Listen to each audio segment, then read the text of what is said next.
Halo, perkenalkan nama saya Putri Selena Akila dari jurusan Marketing Communication and Digital Advertising Fakultas Ilmu Komunikasi Universitas Mercu Buana.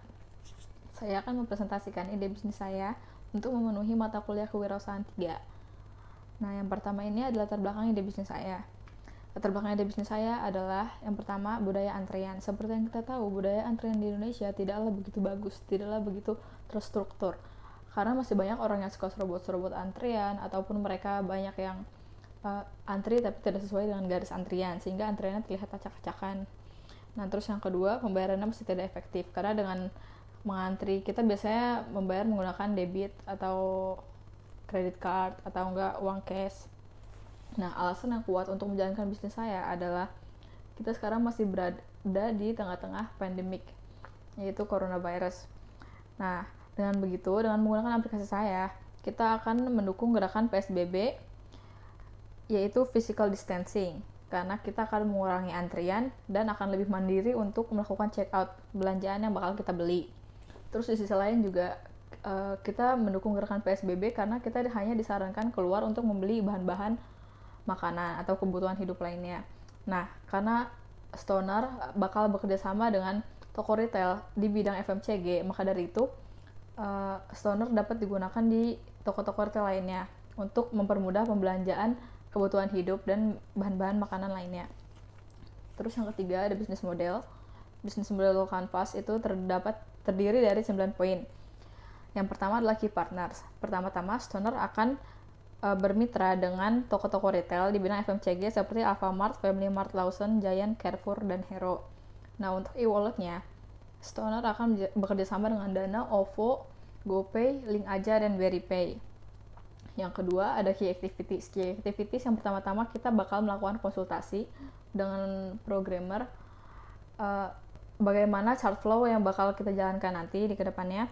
Nah, terus nanti setelah itu kita bakal membuat aplikasi kita lalu meluncurkan aplikasi kita. Terus yang ketiga ada key resources. Key resourcesnya itu programmer, marketer, sama engineer.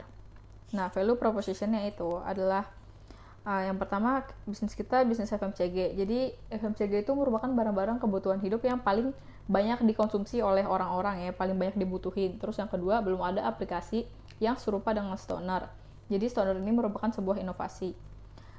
Terus yang ketiga, mudah digunakan karena dapat menambah keefektifan kita dalam melakukan pembelanjaan dan pembayaran. Terus yang terakhir, dapat mengurangi biaya operasional dan penunjang di toko-toko retail. Karena dengan begitu kita tidak harus menggunakan scanner ataupun komputer ataupun alat-alat lainnya untuk melakukan pembayaran dalam belanja ini. Nah, setelah itu, customer relationship yang bakal kita jalanin di Stoner yaitu pertama adalah direct marketing. Direct marketing melalui email dan juga nomor telepon yang sudah terdaftar di aplikasi Stoner. Dan yang kedua itu promo dan diskon. Terlebih lagi, promo dan diskon bakal lebih banyak didapatkan kepada pelanggan setia pengguna Stoner. Yang nomor 6 ada customer segments. Customer segments itu kita bakal fokusin ke generasi X, Y, Z. Kira-kira dari antara semuanya itu usianya berawal dari usia 9 tahun sampai dengan 50-an. Karena menurut saya usia-usia muda itu merupakan usia-usia yang sangat konsumtif ya, masih ingin mencoba untuk membeli ini, membeli itu. Terus kalau misalkan usia-usia yang udah dewasa sampai tua itu biasanya mereka masih suka membeli kebutuhan-kebutuhan hidup ya untuk keluarganya seperti itu. Dan sosial ekonomi statusnya itu adalah SESC. Biasanya orang-orang yang paling konsumtif itu di Jakarta, makanya dari itu saya akan menetapkan target pemasaran untuk tempatnya geografisnya di Jakarta. Nah, terus yang ketujuh ini ada channelsnya yang bakal saya gunain. Pertama-tama sosial media seperti Facebook Ads, YouTube Ads, dan IG. Nah, nanti di IG kurang lebih kita bakal menggunakan sosial media influencer buat mempromosikan dan juga menjual aplikasi kita ke followersnya. Terus akan menggunakan baliho juga, stand banner, dan juga flyer.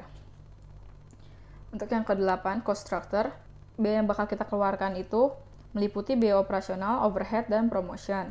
Nah, kurang lebih setelah dihitung-hitung semuanya itu bakal bernilai 164.965.000.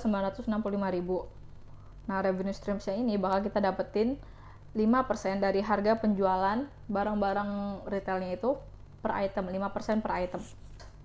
Yang keempat ini nilai tambah. Apa aja sih nilai tambah yang ada di business owner? Seperti yang tadi saya jelaskan di BMC-nya, jadi nilai tambahnya itu bisnis FMCG yang paling dibutuhin oleh orang-orang banyak. Terus belum ada aplikasi seperti ini, mudah digunakan dan mengurangi biaya operasional dan penunjang toko-toko retail. Target pasarnya yaitu generasi X, usia 38-57, generasi Y, usia 23-37, generasi Z, usia 8 tahun sampai 22 tahun, dan social economic status C. Nah, yang keenamnya perhitungan finansial. Modal yang bakal dibutuhkan untuk menjalankan bisnis saya ini kurang lebih 164.965.000. Target yang bakal dicapai dalam 1 tahun sebanyak 100 juta. Dan break-even point-nya atau balik modal dalam bisnis saya dapat ditempuh dalam 1 tahun 10 bulan. Kondisi existing dari bisnis saya merupakan masih prototype, belum dijalankan, jadi masih berupa konsep dan ide-ide dasar aja. Terus yang ke-8, kebutuhan sekarang modal, karena kan kita masih belum jalan ya. Terus tempat physical evidence-nya masih belum disewa juga, terus sama pekerjanya. Nah, jadi secara garis besar bisnis saya ini merupakan aplikasi atau mobile apps yang bisa di-download di Android atau di iOS untuk menambah keefektifan pembelanjaan, karena sistem kerjanya ini kita hanya memindai kode batang atau barcode yang ada dalam barang-barang retail yang bakalan kita beli. Nah, terus nanti untuk sistem pembayarannya, nanti kita tinggal check out aja, pilih e-wallet apa yang bakal kita gunain buat ngebayar barang-barang yang bakal kita beli. Sekian presentasi dari saya. Wassalamualaikum warahmatullahi wabarakatuh.